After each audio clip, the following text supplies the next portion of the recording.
The message had traveled faster than light across the galaxy, spreading through hidden communication networks that the hegemony didn't even know existed. On thousands of worlds, enslaved species heard the same words: "We are humanity. We choose to stand. Join us." Na-Rae Kim, Admiral Daeho Kim's younger sister, stood before representatives from 47 different species in the newly constructed Freedom Station, orbiting Earth's moon.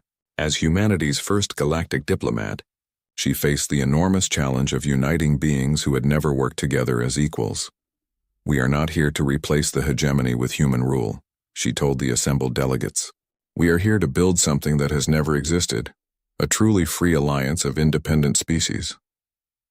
The aquatic Mordani delegate, speaking through a translation device, expressed concerns shared by many. How can species with different biologies, different cultures, and different needs work together without someone in charge? "The same way different human nations learn to cooperate," Na-Rae replied. "Through mutual respect, shared goals, and the understanding that we are stronger together than apart." The crystalline Silthek representative flashed with skeptical light patterns. "The hegemony has existed for over 1,000,000 years, because strong species naturally dominate weak ones. This is the law of the galaxy. Then we will write new laws," said Commander Velnara, a former hegemony officer whose species had joined the rebellion.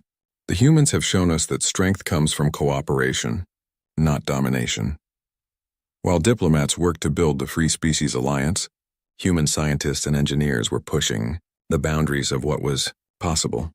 Dr. Sora Choi's latest breakthrough had stunned even her own research team. "We're not just manipulating quantum fields anymore," she explained to Engineer Yoon. "We're creating stable pocket dimensions that exist parallel to normal space. We can store energy, hide ships, even create weapons that attack from impossible angles." "How is this possible?" Yoon asked. "The alien databases show nothing like this." "That's because we're thinking differently than they do. The hegemony views technology as a tool for control. We see it as a tool for liberation. That changes everything." The new human ships were unlike anything ever seen in the galaxy. The UES Transcendence, still under construction in the lunar shipyards, was designed not just as a warship but as a mobile base for the Free Species Alliance. Captain Jun Ho Nam studied the ship's specifications with amazement. "It's not just big, it's smart. The entire hull is made of programmable matter that can reshape itself for different missions. It also incorporates technology from every species in our alliance," Engineer Yoon added proudly. "Mordani biocomputing, Siltec quantum processors, Lumari energy cores, and human innovation to tie it all together." But even as the alliance grew stronger, the hegemony was preparing its ultimate response. In the ancient capital world at the galaxy's core, Overlord Kethmog was assembling the largest military force in galactic history. "Bring the deep fleet out of hibernation," he ordered his generals. "Activate the planet killer weapons. If we cannot rule the galaxy, we will cleanse it of rebellion." The deep fleet consisted of ships the size of moons, constructed over millions of years, and kept in reserve for the greatest emergencies. They possessed weapons that could crack planets and shields that could withstand stellar explosions.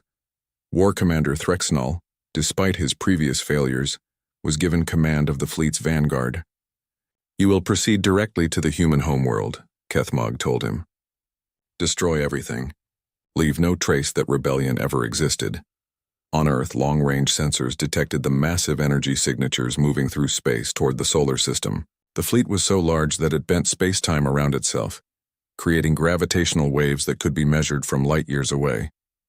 "How long do we have?" President Lee asked Admiral Kim during an emergency meeting. 6 weeks, maybe less. They're traveling faster than anything we've seen before." General Cho looked at the tactical displays showing the approaching enemy force. "We can't fight that with conventional tactics. Even with our new technology, they outnumber us 1,000 to 1. "Then we don't fight conventionally," Captain Nam said.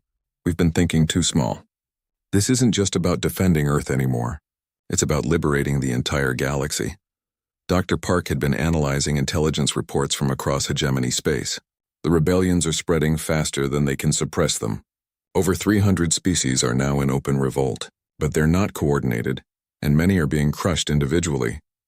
"What if we could coordinate them?" Na-Rae Kim asked. "What if we could turn this from scattered rebellions into a unified galactic war?" Communications specialist Sung Hwan Oh had been working on that exact problem. I've established secure networks with resistance movements on 500 worlds. We can coordinate simultaneous strikes across the entire galaxy. The plan that emerged was breathtaking in its scope. Rather than waiting for the hegemony to attack Earth, the Free Species Alliance would launch coordinated strikes against hegemony strongholds throughout the galaxy. We hit them everywhere at once, Admiral Kim explained to the Allied commanders. Force them to divide their attention among hundreds of battles instead of concentrating on Earth. Captain Yoon Ji Han volunteered to lead the most dangerous mission, a strike at the hegemony capital world itself. If we can disable their central command, the rest of their forces will be paralyzed. That's suicide, General Cho warned. The capital is protected by weapons that can destroy entire solar systems. Maybe, Han replied. But if we don't try, they'll destroy every free world in the galaxy anyway. The countdown to the galactic offensive began. Ships from dozens of species gathered at secret staging areas throughout the galaxy. Human quantum communication technology allowed instant coordination across impossible distances. Dr. Choi put the finishing touches on humanity's ultimate weapon, not a device for destruction, but one for creation. The Liberation Field Generator can disable hegemony control systems across entire star systems, she explained. It breaks the neural implants they use to control slave populations. Range? Admiral Kim asked. Theoretically unlimited as long as we have quantum beacons in position. We could free every enslaved world simultaneously. The day of the galactic offensive arrived with little fanfare. Across thousands of worlds, beings who had been slaves for generations prepared to fight for their freedom. On Earth, President Lee broadcast one final message to the galaxy. Today we stand together as free beings, not as servants or masters, but as equals. Today we choose our own destiny. The attack began simultaneously across the entire galaxy. Human ships struck hegemony fleet bases while Allied forces liberated slave worlds. The Liberation Field Generators activated, breaking control implants and freeing billions of enslaved beings. War Commander Threxnall watched in horror as his communications with the hegemony capital were cut off. Rebellions were exploding across every sector, and his own fleet was receiving contradictory orders from a dozen different sources. Status report, he demanded. Communications down across 70% of hegemony space, his tactical officer reported. We're detecting major battles in every sector. The entire galaxy is in revolt. But the most shocking news came from his science officer. Commander, we're receiving surrender requests from our own ships. Crews are mutinying faster than we can replace them. The galactic revolution had begun, and nothing would ever be the same. Captain Nam stood on the bridge of the completed UES Transcendence, watching as ships from 100 different species formed up around his vessel. They were heading not just toward battle, but toward a new future for the galaxy. All ships report ready, his communication officer announced. Then let's go write history, Nam replied. Set course for the hegemony capital. It's time to end this war. The final battle for galactic freedom was about to begin. The 10 minutes were almost up, and the alien leaders had spent most of that time arguing with each other instead of making a decision. Chancellor Thrixamal kept insisting that the Confederation's superior numbers would win in the end. High Speaker Velnash sang angry songs about how primitive species should know their place. Fleet Commander Gerthak kept bubbling orders that no one was following anymore. Admiral Nam Taejun's voice came through the speakers one last time, calm and patient. Your time is up.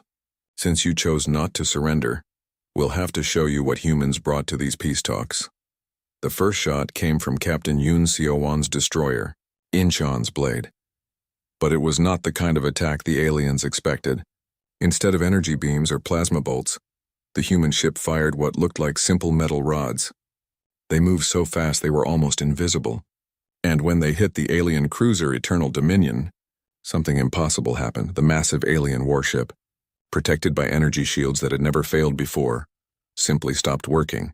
Its lights went out, its weapons powered down, and it began drifting helplessly through space. But it was not destroyed. The hull was barely damaged. What did they do to us? The captain of Eternal Dominion screamed over the communication channels. Our shields didn't stop anything. All our systems are dead. More human ships began firing their strange metal projectiles. Each shot disabled another alien vessel without destroying it. The Confederation's mighty fleet, which had terrorized dozens of species, was being taken apart piece by weapons that seemed to ignore their most advanced defenses. Impossible. Thrixmol clicked frantically. Energy shields cannot be penetrated by simple projectiles. Dr. Lee Salmon looked at the alien with something that might have been pity. You're right, they can't. That's why we didn't use simple projectiles. She held up her tablet, showing a diagram that made the alien scientists in the chamber gasp with understanding. Each of those metal rods carries a small electromagnetic pulse generator. When it hits your shield, it doesn't try to break through. Instead, it makes the shield eat itself. Your shields work by creating a field of energy, Choi Do-hyun explained. Our weapons make that field unstable. The more energy you put into your shields, the faster they collapse. You're basically destroying yourselves. Admiral Park watched the battle on the main screen with professional interest. Your energy weapons have the same problem. They're very powerful, but they're predictable. Humans learned a long time ago that the best way to win a fight is to make your enemy defeat themselves. As if to prove her point, the alien flagship Hegemony's Will fired its main weapon at the human flagship. The massive energy beam should have destroyed any ship it hit. Instead, something amazing happened.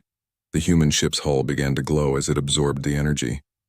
For a moment, it looked like a small star floating in space. Then the energy was redirected back at the alien ship through weapons that focused it into a beam 10 times more powerful than the original attack. Hegemony's Will's own shot, amplified and returned, tore through its hull like paper. The mighty alien flagship broke in half and began to drift apart, its crew scrambling for escape pods. You used our own weapon against us, Velnash sang in notes of pure disbelief. We learned that trick from studying your old battle records, Kim Yoonji said. You always win by using more energy than your enemies, so we built ships that can take your energy and give it back to you with interest. The space around Nexus Prime had become a graveyard of disabled alien ships, but more importantly, it had become a classroom. The Confederation was learning something they had never had to learn before, how it felt to be on the losing side. Captain Yoon Seo-won's voice came through the communication system, speaking directly to the alien commanders. This is the human destroyer Incheon's Blade. I have just disabled 12 of your cruisers without destroying a single one. Do you know why? The alien commanders didn't answer, so she continued. Because humans don't enjoy killing. We're very good at it, but we prefer to win without unnecessary death. Every ship we disabled can be repaired. Every crew member can go home to their families. This is what mercy looks like when it's backed up by superior firepower. Fleet Commander Gerthak bubbled something that sounded like choking. Superior? You have been in space for barely a century. We have ruled the galaxy for 10,000 years. Admiral Park turned to look at the water alien. And in those 10,000 years, you never had to get better. You won every fight the same way, with bigger guns and more ships. You never learned to adapt because you never had to. She gestured toward the viewing screen where human ships were still methodically disabling alien vessels with almost casual efficiency. Humans have been fighting wars since before we could write. We fought with sticks and stones, then swords and arrows, then guns and bombs. Every weapon led to a defense, every defense led to a better weapon. We learned to fight on land, on sea, in the air, and in space, Minho added. We learned to fight enemies who were stronger, faster, and better armed than we were. We learned to win by being smarter, not just by being bigger. Dr. Sumin showed the aliens another diagram on her tablet. Your ships are all built the same way, using the same basic design that worked for thousands of years. Our ships were built by people who assumed their enemies would be smarter than they were. Every human vessel has 17 different ways to disable enemy ships and 12 ways to avoid being disabled themselves. The battle was already over, but the aliens were just starting to understand how completely they had lost. Reports kept coming in from across Confederation space. Everywhere their ships met human forces, the same thing happened. The aliens' superior numbers meant nothing when their superior tactics failed. How many of our ships have you destroyed? Thrixmol asked, its voice hollow with defeat. Admiral Nam's voice answered from his flagship, None. We've disabled 437 Confederation vessels, but we haven't destroyed a single one. That was a choice, not an accident. Why? Velnash sang weakly. Because the war is already over, Nam replied. Destroying your ships wouldn't make us any safer, and it would make us no better than you. The goal was never to kill Confederation forces. The goal was to show the galaxy that the Confederation could be beaten. Captain Yoon's voice joined the conversation. Every species you enslaved is watching this battle. They're seeing their mighty oppressors disabled by weapons they've never seen before, using tactics they don't understand. The fear that kept your empire together is breaking apart. And it was true. Across Confederation space, the enslaved species were rising up with weapons and tactics that human advisors had secretly provided over the years. The great alien empire was collapsing not because humans had destroyed it, but because humans had shown everyone else that it could be destroyed. What happens now? Fleet Commander Gurthak asked, its voice small and defeated. Minho stood up and looked at each of the three alien leaders. Now you learn what justice looks like. The species you enslaved will decide what to do with you. As for humanity, we're going home. But first, Admiral Park added with that dangerous smile, we're going to make sure this never happens again. The galaxy is about to get some new rules, and humans are going to make sure everyone follows them. The Confederation's golden age of terror was over. In its place, something new was beginning, something that would be built on freedom instead of fear, on cooperation instead of conquest. The aliens had asked what humanity brought to the peace talks. Now they knew. Humanity brought the end of their empire. Kang Minho stared out the window of the human ship Soul's Promise as they moved closer to the huge alien space station. The station was bigger than anything humans had ever built. It looked like a giant metal flower floating in space, with thousands of lights blinking across its surface. Ships from different worlds moved around it like tiny insects. Ambassador, we're getting another message from the station, said the communications officer. She looked nervous as she read from her screen. They're telling us to follow the yellow lights to Docking Bay 712. Minho nodded and turned to look at Admiral Park Ji-won, who stood beside him with her arms crossed. Park had gray hair and hard eyes that had seen too many battles. She was the kind of person who could spot trouble before it started. They sound very sure of themselves, Park said quietly, like they've done this many times before. Maybe they have, Minho replied. He was a tall man with kind eyes, but right now those eyes looked worried. The messages we got from them before we came here sounded like they were talking to children. Dr. Lee Soman walked over to join them. She was young for a scientist, but she knew more about alien life than anyone else on Earth. She held a tablet with pictures of the different alien species they would meet today. I've been studying their welcome messages, Soman said. The way they talk about us joining their group sounds more like we're being adopted than invited. Choi Do-hyun, the team's money expert, looked up from his work. I've been looking at the trade agreements they sent us. If we sign these, we'd basically be working for them, not with them. Kim Yoonji, who knew about different cultures, shook her head. And the gifts they want us to bring them are mostly our weapons and military technology. That's not normal for a welcome meeting. The ship shook slightly as they connected to the alien station. Through the metal walls, they could hear the sounds of the docking systems working. Soon there was a soft sound that meant they were safely attached. All right, everyone, Minho said. Remember what we practiced. We're here to make friends, but we keep our eyes open. If something feels wrong, we stick together. The door to their ship opened with a hiss. Cool air flowed in, carrying strange smells that made their noses wrinkle. The hallway beyond was huge, with a ceiling so high it disappeared into darkness. The walls were covered in symbols that glowed with soft blue light. 3 aliens waited for them at the end of a long red carpet. The first one looked like a giant bug walking on 2 legs. Its body was covered in shiny black armor, and it had 4 arms that moved constantly. This was Chancellor Thrixmol of the Vextar people. The second alien looked like it was made of living crystal. Light moved through its body in patterns that hurt to look at directly. When it moved, it made soft singing sounds. This was High Speaker Velnash of the Zephyrians. The third alien was the strangest of all. It looked like a person-shaped blob of water with things floating inside it. When it talked, bubbles came out of what might have been its mouth. This was Fleet Commander Gurthak of the Hydros. Welcome, small humans, Chancellor Thrixmol said in a voice like grinding metal. We are pleased that you have finally decided to join civilized space. The way it said finally made Park's jaw tighten, but she said nothing. High Speaker Velnash made musical sounds that their translation devices turned into words. Your species shows promise despite your primitive origins. With proper guidance, you may become useful members of our Confederation. Fleet Commander Gurthak bubbled something that sounded like laughter. Your little ship is quite cute. We have cargo vessels larger than your biggest warships. Minho smiled politely even though he felt insulted. Thank you for having us. We're excited to learn about your confederation and see how we might work together. Work together? Thrixmol's bug eyes clicked as it looked at the other aliens. Oh, small human, you misunderstand. You will work for us, following our rules and our wisdom. This is how all young species learn to survive in the galaxy. They walked through corridors filled with aliens from dozens of different worlds.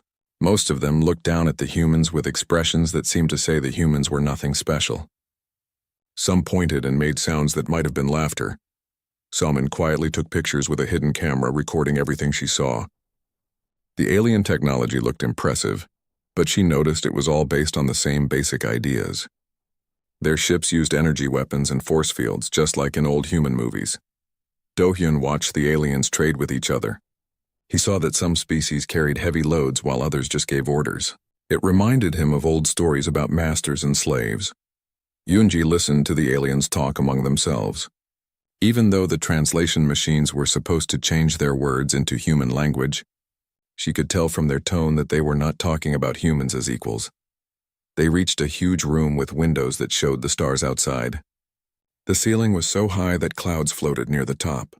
Hundreds of aliens sat in seats arranged in circles, all looking down at a small platform in the center. "This is where you will present your case for joining our confederation," Velnash sang. "You will tell us what you can give us, and we will decide if you are worth our time." Park stepped closer to Minho and whispered, "This isn't a negotiation. It's a judgment." Minho nodded slightly. He looked around the room and saw something that made his stomach feel cold. On the walls were banners showing different worlds.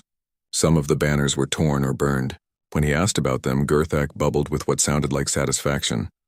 "Those represent worlds that chose not to join us willingly," the water alien said. "They learned the price of refusing our generous offer." Thrixmol clicked its mandibles together. 23 species have learned to appreciate our guidance after initially refusing. We are very patient teachers." The human delegation exchanged quick looks. This was not what they had expected. They had come hoping to make friends and trade partners. Instead, they had found bullies who were used to getting their way through threats. As they were led to rooms where they would stay during the talks, Park quietly touched a small device hidden in her uniform. Far away, invisible to alien sensors, human ships waited in the darkness between stars. The message she sent was simple: "Not what we expected. Stay ready." The galaxy was about to learn something important about humans. When they came to make friends, they hoped for the best. But they always prepared for the worst. The peace talks were about to begin, but peace was already dying in the cold halls of Nexus Prime. 3 days had passed since the humans arrived at Nexus Prime, and the talks were getting worse with each hour. Kang Minho sat at a small table in the center of the huge council chamber, feeling like a mouse surrounded by cats. The aliens sat high above him in their fancy chairs, looking down like judges ready to pass sentence. Chancellor Thrixmol was the worst of them. The giant bug alien had spent the morning making jokes about how humans looked. "Such tiny, soft creatures," it had said, clicking its metal-like jaws together. "No armor, no claws, no natural weapons. How did you even survive on your own planet?" The other aliens had laughed at this. Some made sounds like breaking glass, others gurgled like water going down a drain. All of them seemed to think humans were a funny mistake that nature had made. High Speaker Velnash had been just as bad, but in a different way. The crystal alien spoke in musical tones that sounded beautiful, until the translation machine turned them into cold, cruel words. "Your art is primitive," it had sung yesterday. "Your music sounds like noise. Your literature reads like the scribblings of children who have not yet learned to think." Dr. Lee Soman sat next to Minho, taking notes on everything she saw and heard. She had learned more about alien technology in 3 days than human scientists had learned in 50 years. The problem was none of it was good news. "Their weapons are powerful but wasteful," she had whispered to Minho during a break. "They use massive amounts of energy to create their force fields and energy beams, but they're not very precise. It's like using a hammer to perform surgery." Choi Do-yun had been studying the economic data the aliens had shared with them. What he found made him feel sick. "Ambassador," he had said quietly, "I think I know what happened to those 23 species they mentioned." He showed Minho the numbers on his tablet. "Look at this. Each time a new species joins the Confederation, the production of raw materials goes up, but the population of that species goes down. Way down." Kim Yoonji had been listening to the aliens when they thought no humans were paying attention. Her job was to understand different cultures, but what she was learning about alien culture scared her. They don't see us as people, she had told the team. They see us as things. Useful things that can work and think, but still just things. Now, on the third day, the aliens were finally getting to the point. Fleet Commander Gurthak bubbled up from its water tank and spoke in a voice that sounded like a drowning person trying to talk. Enough time has been wasted on pleasantries, the water alien said. We will now present you with our final offer. You should feel honored. We do not usually give primitive species such a generous opportunity. Thrixmol stood up on its 4 legs and spread its arms wide. The Galactic Trade Confederation offers humanity the status of protected species. This means we will take care of you, guide you, and keep you safe from the dangerous galaxy around you. Velnash began to sing in harmonies that would have been beautiful if the words weren't so terrible. You will surrender all military vessels to our care. You will accept our governors on your worlds. You will work in the jobs we assign to you. In return, we will protect you from extinction. Minho felt his hands clench into fists under the table. He forced himself to stay calm and speak in a steady voice. And if we prefer to remain independent? The 3 aliens looked at each other and made sounds that were clearly laughter. Gurthak was the first to answer. Independence is a luxury that weak species cannot afford. Those who refuse our protection often find that the galaxy is full of accidents. Space is dangerous, Thrixmol added with what might have been a smile. Ships disappear. Planets lose contact with the outside universe. Trade routes become blocked. It is very sad when these things happen. Of course, Velnash sang sweetly. Species that accept our guidance never have such problems. They learn to be happy in their new roles.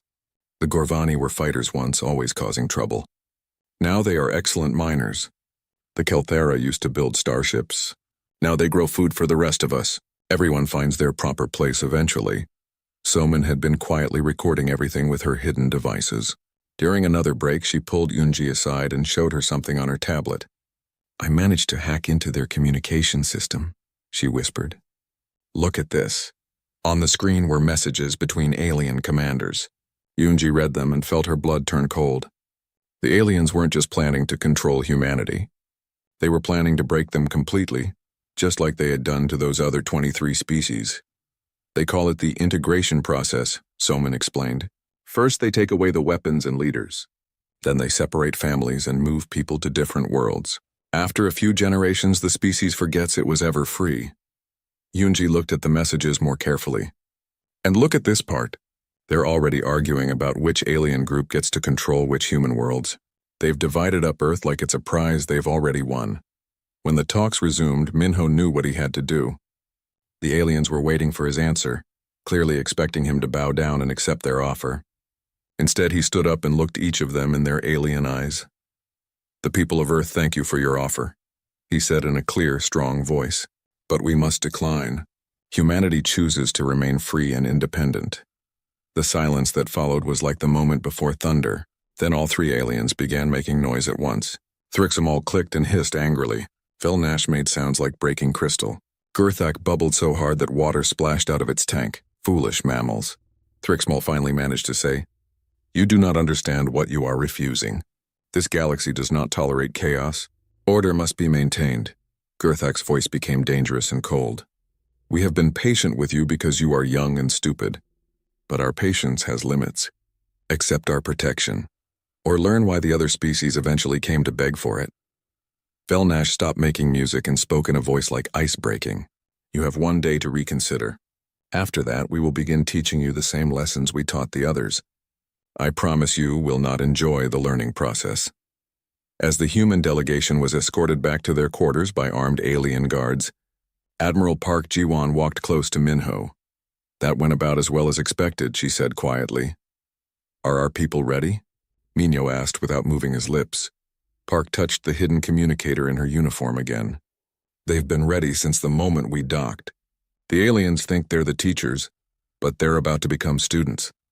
Back in their quarters, the human team gathered around their table.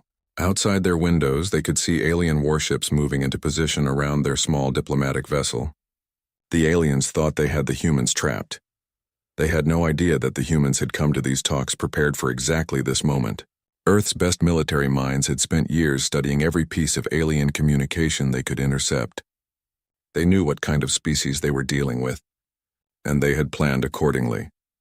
"Signal our friends," Minho told Park. "Let them know the talking is over."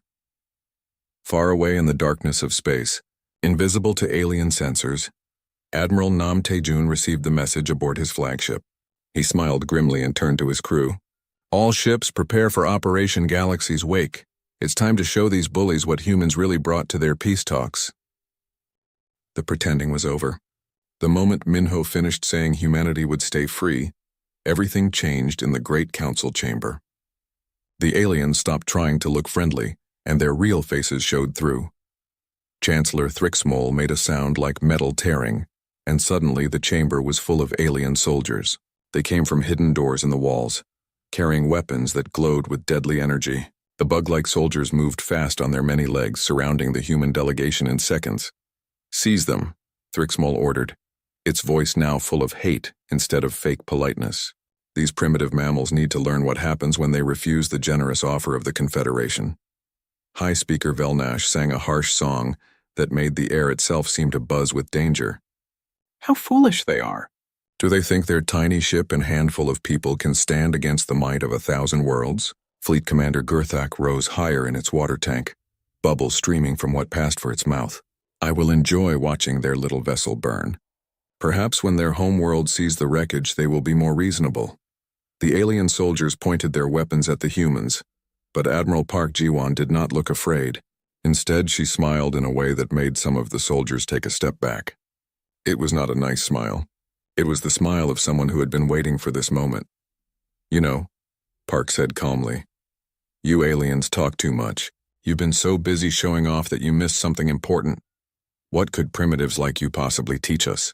Thrixmol clicked angrily. Park reached slowly into her uniform and pulled out a small device.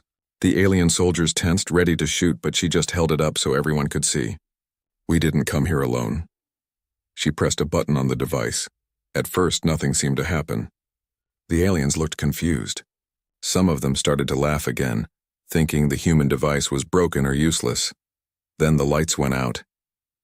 Emergency lighting flickered on, casting strange red shadows across the chamber. Alarms began blaring throughout the station. An alien voice speaking their own language echoed through hidden speakers, and the translation machines made it into human words. Unknown vessels detected.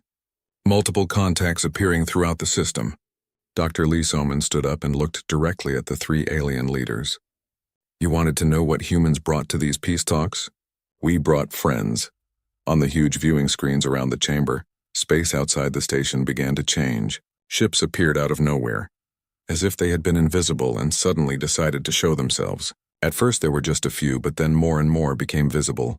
The aliens stared in shock as dozens, then hundreds of human warships materialized around their precious station. These were not the small, simple vessels the aliens had expected.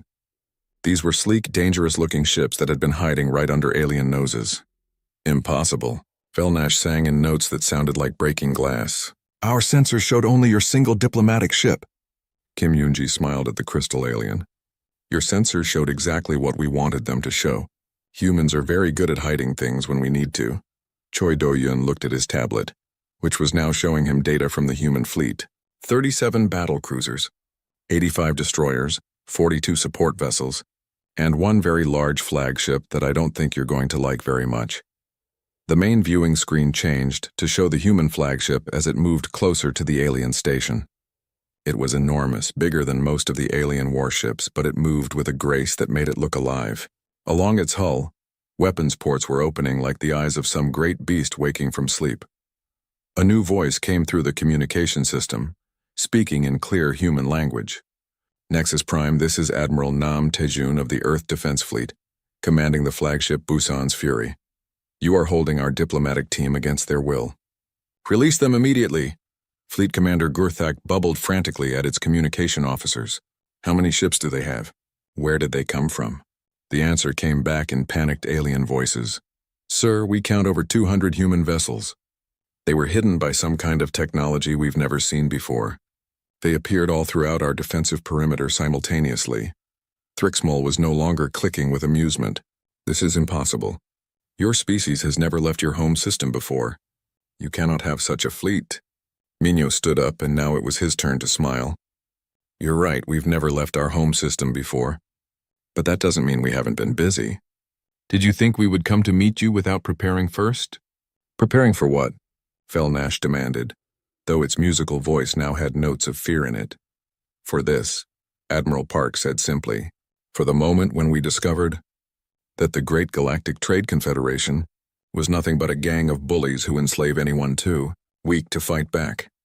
Soman pulled out her tablet and showed the aliens their own intercepted communications. We've been listening to your signals for 20 years. We know what you did to those 23 species. We know what you plan to do to us. The alien soldiers were looking nervous now, glancing at each other and at their leaders. Through the windows, they could see human ships taking positions around the station. The humans were not running or begging. They were getting ready to fight. Your military records were very educational, Yunji added. You always use the same tactics. Overwhelming force, energy weapons, shields that can absorb most attacks. You've never had to adapt because every species you fought used similar technology. Do-hyun looked up from his tablet again. But humans fight differently. We've been fighting each other for thousands of years. We've learned to be creative. Admiral Nam's voice came through the speakers again, and this time he sounded almost friendly. Confederation leaders, I'm going to explain something to you. Every human ship out here was designed specifically to fight your technology. We studied your weapons, your shields, your tactics. We know your weaknesses. On the screen, human ships began moving into attack formations. But these were not the simple patterns the aliens were used to. The human ships moved like a school of fish or a flock of birds, each one part of a larger pattern that was beautiful and terrifying at the same time. We didn't come here hoping to fight you, Minho said to the three alien leaders. We came hoping you were the good neighbors you pretended to be, but we prepared for the possibility that you were exactly what you turned out to be. Thrixmol tried to regain control of the situation. You may have surprised us, but we have thousands of ships throughout Confederation space. You cannot stand against all of us. Park's smile became even more dangerous. Actually, about those thousands of ships. You might want to check on them. More alien voices began coming through the communication system, and they all sounded panicked. Reports were flooding in from across Confederation space.